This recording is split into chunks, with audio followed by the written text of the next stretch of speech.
Halo remaja cerdas, balik lagi bareng kita di sini di Smart Teen Talk. Tempatnya kita ngobrolin segala hal tentang tumbuh kembang, mental health, dan gimana caranya jadi versi terbaik dari diri sendiri. Apa kabar nih kalian semua hari ini? Semoga energi positif selalu nyertain kalian ya. Halo remaja cerdas, seneng banget bisa nemenin kalian lagi. Pastinya bareng partner siaran aku yang paling bijak. Halo Kak, gimana nih kabarnya hari ini? Halo Li, kabar baik banget dong. Semangat 45 pokoknya kalau udah waktunya nyapa remaja cerdas di rumah. Nah, Li, hari ini kita mau bahas topik yang kayaknya sih ya, ini tuh musuh bebuyutan hampir semua pelajar dan mahasiswa. Bahkan orang dewasa pun masih sering kena. Wah, aku udah bisa tebak nih, Kak. Pasti soal rasa males, kan? Jujur ya, Kak, ini relate banget sama aku akhir-akhir ini. Kayak ada tugas numpuk, deadline udah melambaikan tangan, tapi badan rasanya berat banget buat gerak ke meja belajar. Rasanya tuh kasur lebih posesif daripada pacar, Kak. Aduh, bener banget, Li. Kasur emang magnet terkuat di dunia ya. Oke, karena Li yang buka curhatan duluan soal rasa males, berarti sesuai aturan main kita, hari ini aku yang bakal jadi narasumber buat ngebedah tuntas soal males belajar ini. Dan kamu yang bakal cecar aku pakai pertanyaan, oke? Siap, Kak. Oke, kita langsung masuk ke intinya ya. Kak, sebenarnya malas itu emosi apa sih? Kenapa sih kita bisa ngerasa malas padahal kita tahu tugas itu penting? Apa karena kita emang dasarnya pemalas atau ada penjelasan ilmiahnya? Soalnya kadang aku ngerasa bersalah banget kalau seharian gak ngapa-ngapain. Pertanyaan bagus buat pembuka Li. Pertama, kita harus lurusin dulu definisinya. Seringkali yang kita sebut malas itu sebenarnya adalah prokrastinasi. Ada seorang ahli psikologi dari Carleton University namanya Dr. Timothy Pitchell. Dia nulis buku judulnya Solving the Procrastination Puzzle. Di situ dia bilang, prokrastinasi atau menunda-nunda itu bukan masalah manajemen waktu, Li. Itu adalah masalah manajemen emosi. Tunggu, Kak, manajemen emosi. Maksudnya gimana tuh? Bukannya kita males karena kita nggak bisa atur jadwal? Bukan, Li. Jadi gini, menurut Dr. Pitchell, saat kita mau ngerjain tugas, otak kita tuh ngerespon tugas itu sebagai sesuatu yang nggak nyaman. Mungkin tugasnya susah, ngebosenin, atau bikin kita takut salah. Nah, otak kita punya bagian yang namanya limbic system. Ini pusat emosi yang pengennya senang-senang aja sekarang. Instant gratification. Di sisi lain, ada prefrontal cortex, bagian otak yang mikir rasional dan jangka panjang. Masalahnya, limbic system ini lebih purba dan lebih kuat. Jadi, saat kamu ngerasa males, itu sebenarnya otak kamu lagi mencoba menghindari perasaan negatif, cemas, takut, bosen yang muncul dari tugas itu. Jadi kamu bukan yang nggak bisa atur waktu, tapi kamu lagi ngehindarin rasa nggak nyaman. Wah, mind blown sih ini. Jadi, valid ya Kak perasaan aku. Aku tuh sebenarnya bukan orang jahat yang males, tapi otak aku lagi protek aku dari stres. Terus kalau gitu, gimana dong Kak cara ngalahin si limbic system ini? Kan nggak mungkin kita turutin terus maunya dia buat rebahan. Betul, valid banget perasaannya, tapi responnya harus kita ubah. Nah, kalau kita bicara solusi, ada satu konsep keren banget dari Mel Robbins dalam bukunya The 5 Second Rule.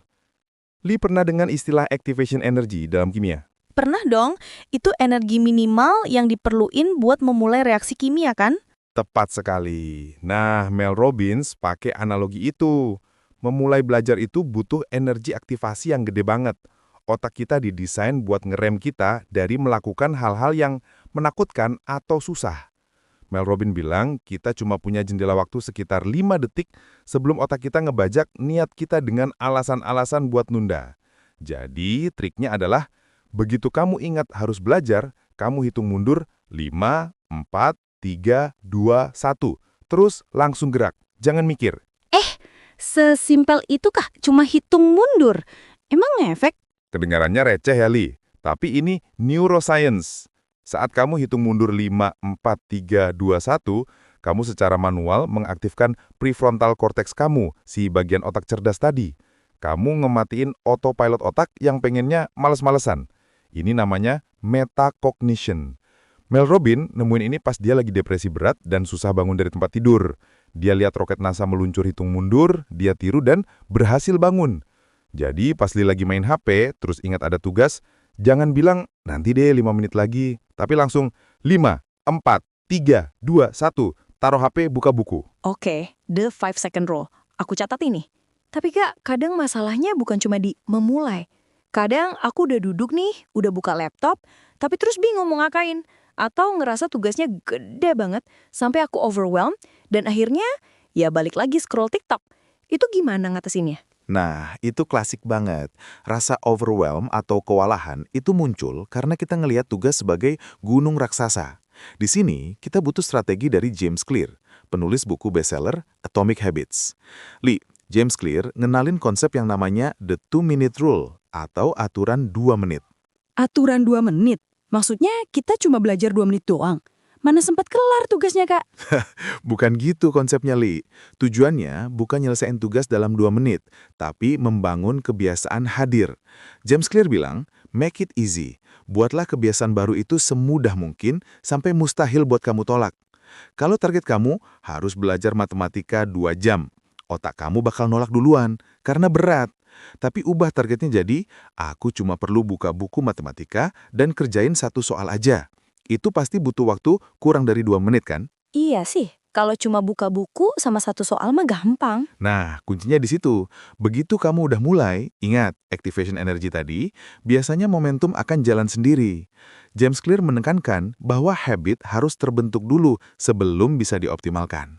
Kamu nggak bisa memperbaiki kebiasaan belajar yang nggak ada. Jadi, jadilah orang yang sekadar muncul dulu. Skenario nyatanya gini, Li. Kamu lagi males banget bikin makalah. Jangan mikir harus selesaikan bab 1. Pikirkan, aku cuma mau duduk, nyalain laptop, dan ngetik 1 kalimat judul. Lakuin itu aja. Seringkali setelah 1 kalimat, kalimat kedua akan mengalir. Ih, bener juga ya. Kadang yang bikin berat itu ekspektasi kita sendiri ya, Kak. Kita mikirnya harus langsung perfect dan selesai banyak. Padahal yang penting nongol dulu di meja belajar. Betul. Dan nyambung soal ekspektasi nih, Li, ada satu lagi tokoh penting, namanya Carol Dweck.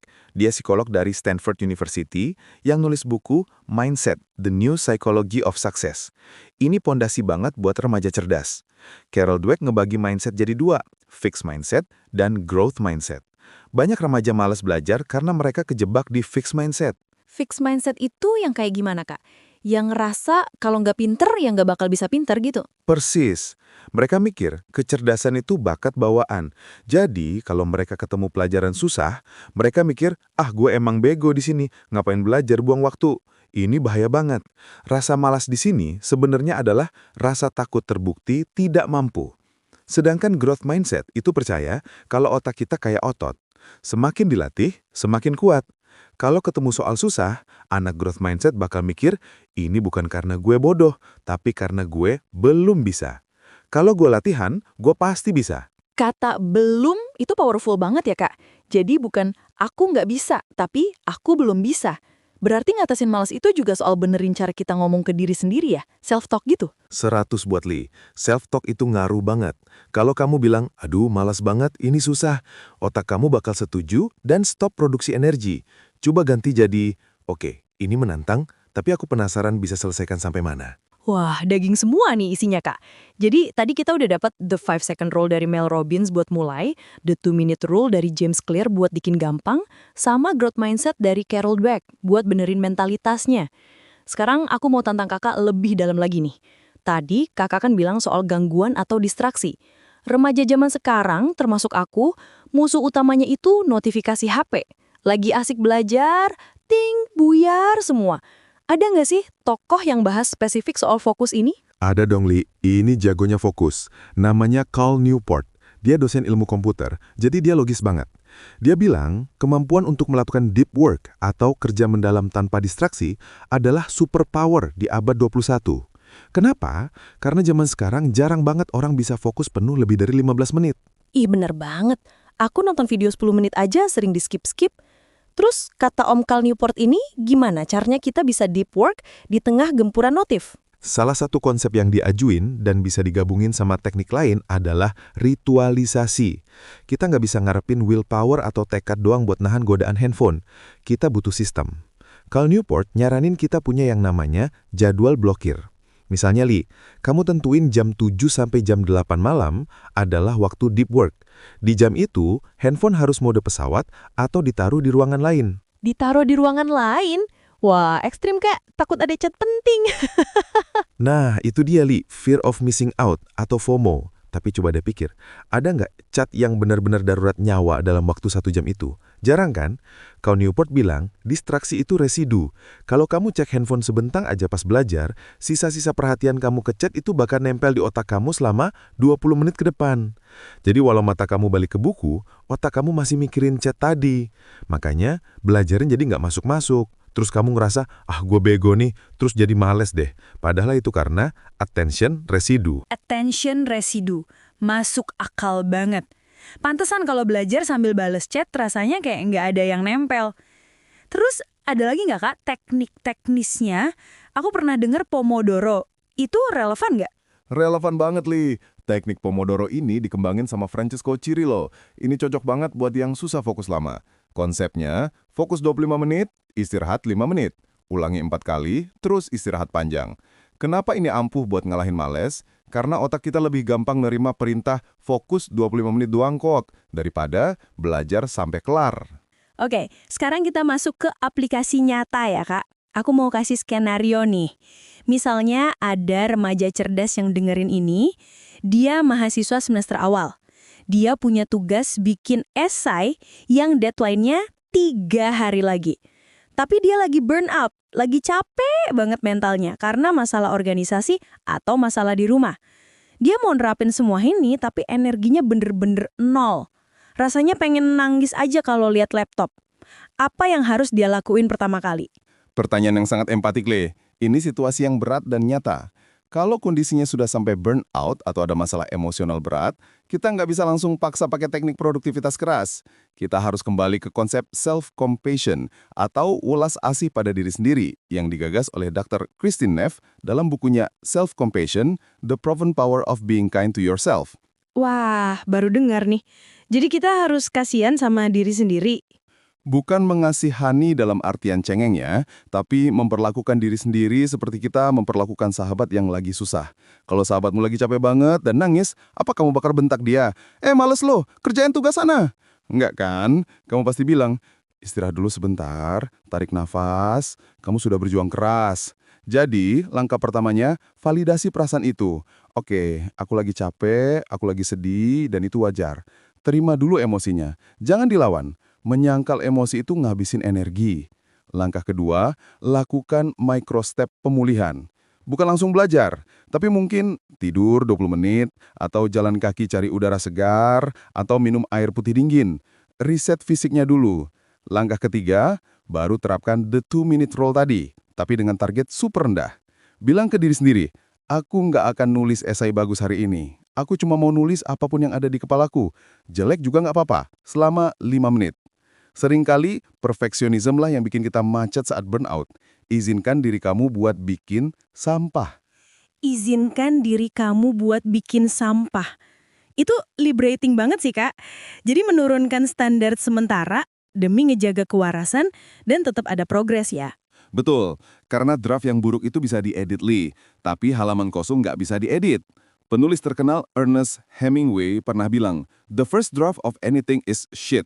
Jadi jangan bebanin diri untuk sempurna saat kondisi mental lagi nggak fit. Keren banget. Kak, aku mau nanya soal lingkungan nih. Tadi kan James Clear di Atomic Habits sempat disinggung dikit. Seberapa ngaruh sih lingkungan kamar atau meja belajar kita sama rasa males? Ada remaja cerdas yang mungkin ngekos, kamarnya sempit, jadi satu sama tempat tidur. Gimana ngakalinnya? James Clear bilang, environment is the invisible hand that shapes human behavior. Lingkungan itu tangan tak terlihat yang ngebentuk perilaku kita. Kalau kamu ngekos dan kamar sempit, ini tantangan, Li. Otak kita itu mengasosiasikan tempat dengan kegiatan. Kasur sama dengan tidur, meja sama dengan belajar. Kalau kamu belajar di kasur, otak kamu bingung, ini waktunya tidur apa mikir? Akhirnya kamu ngantuk pas belajar, atau malah insomnia pas mau tidur. Solusinya adalah context modification. Kalau nggak bisa pindah ruangan, ubah settingnya. Misalnya kalau mau belajar, pakai lampu belajar yang terang dan duduk di kursi. Jangan pernah belajar sampai rebahan. Atau kalau benar-benar nggak ada tempat, pergi ke perpustakaan kampus atau coworking space. Kadang sekedar ganti suasana itu ngeriset dopamin kita. Wah, bener juga.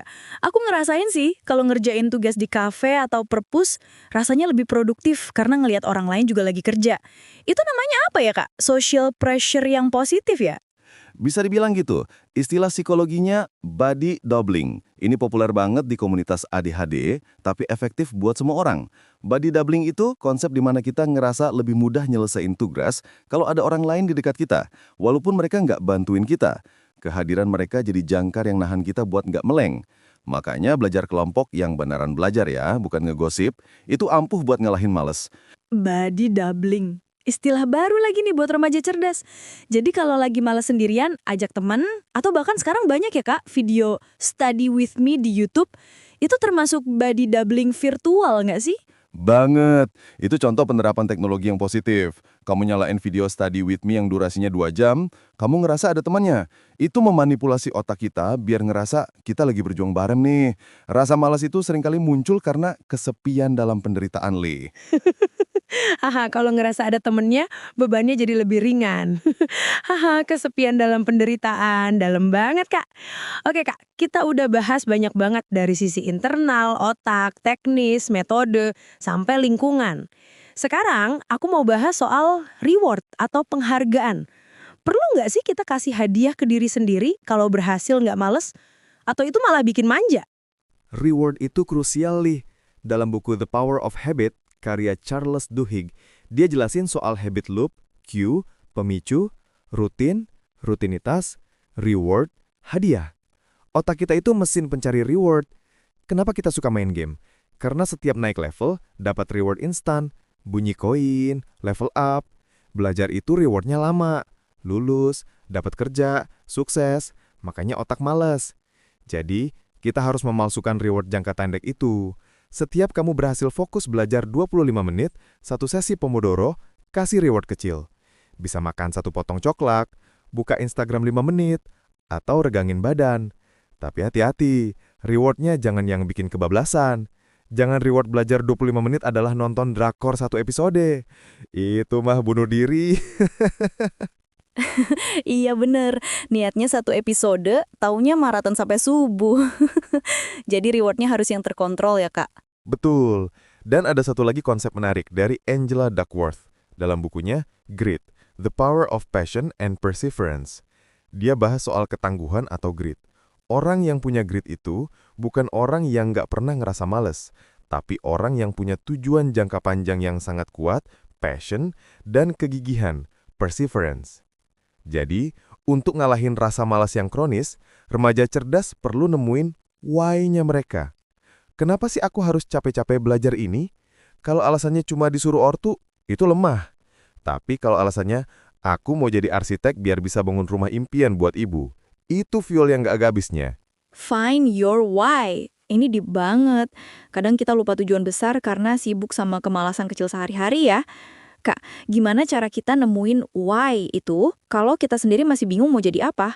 Kan banyak nih teman-teman SMA atau kuliah tingkat awal yang sebenarnya salah jurusan atau belum nemu passion.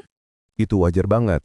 Simon Sinek, penulis buku Start With Why, bilang kalau why itu bukan ditemukan dalam semalam. Itu proses eksplorasi. Buat yang masih bingung, ubah mindsetnya. Jangan belajar demi masa depan yang masih abstrak. Belajarlah demi rasa ingin tahu atau demi membentuk karakter. Anggaplah pelajaran yang kamu nggak suka itu sebagai latihan beban buat otak kamu.